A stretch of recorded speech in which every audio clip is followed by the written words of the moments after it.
conversations with people who've found themselves in the job market quite unexpectedly.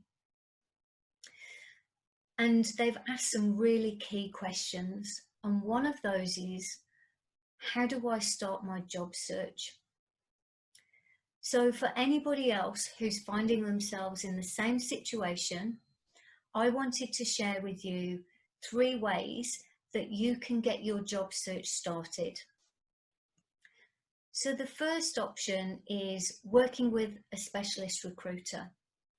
Now note that I use the word specialist. The reason I say that is because reaching out to a recruiter who works within the industry that you're in, or an industry that you want to pivot to, at this time is really important.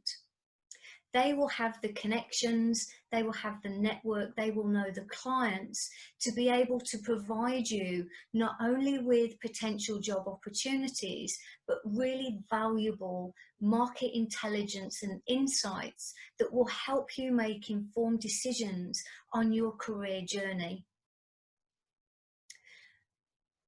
A recruiter who has really good relationships and develops that through managing communication, for me, is one that will stand out.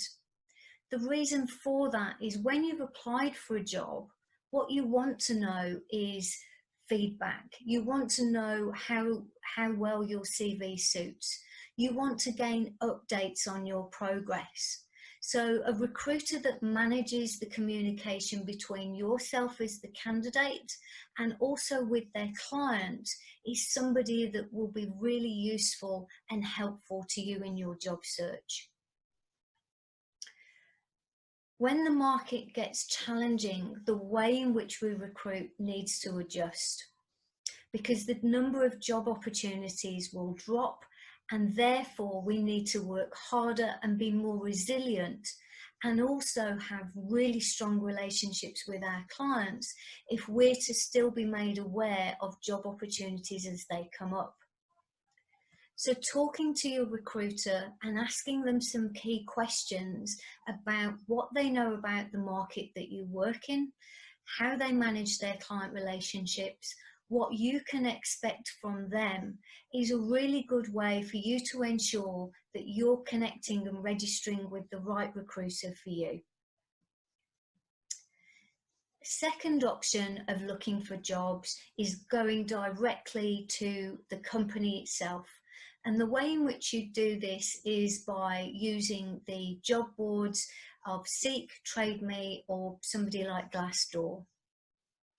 Now, when you're applying for a job directly with a company, it's important to remember that some organisations use a system called ATS, Applicant Tracking System.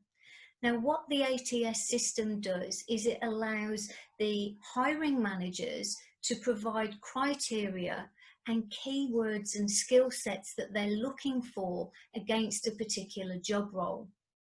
So when the application goes into that system, it will then filter and sort and find the best and most suitable applicants based on those that meet the criteria the hiring manager has asked for.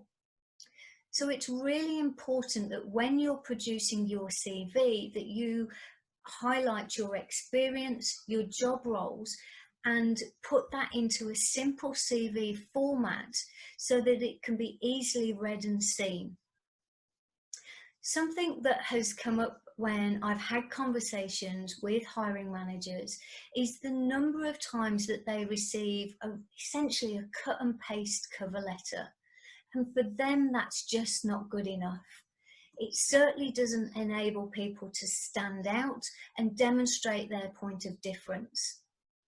What they're looking for is someone who aligns and demonstrates their passion with the values of the business.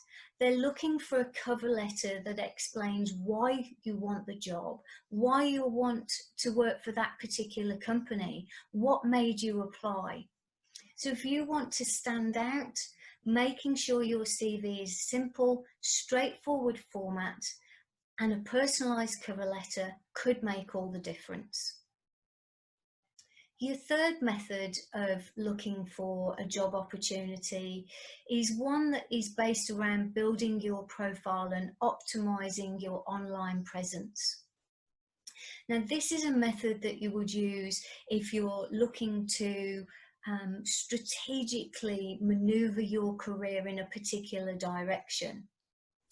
Now, this works really well if you are someone who is able to action on your network. So what you would look to do is you would maximize your LinkedIn profile, highlighting your skills and capability. You would then identify companies that were of particular interest to you, and you would reach out to them to find out what's happening for them, how are things going. By gaining that type of information, what you're then able to do is evaluate, what can I add to this company? What problems can I solve for them? By doing that, what then happens is that you're communicating with different people in the network, you've increased the number of people that you know, and if an opportunity comes up that you're suitable for, what they're likely to do is speak to you and reach out to you and say, we've got an opportunity coming up. Based on our conversations, I thought it might be of interest to you. So what you're doing is reaching out and making people aware, so when there's a gap, you're ready to fill it. This puts you ahead of the curve. Now, what that means is that through a process like that, you could find out about a job before it goes to a job board and an advert, and before it goes to a recruiter. So you are there filling that position before it's even in the live market. These are 3 options that you have to start your job search. The other couple of things I just wanted to point out and that might be useful to you is, if you're actively looking for a job, think about taking jobs that bridge the gap between where you are now and where you want to be. And also, if you're changing industries, then you may not be able to apply for such a senior role. So be open-minded to what that might look like. I hope this information that I've provided you with is useful. And for now, stay well and stay safe. Thanks for listening.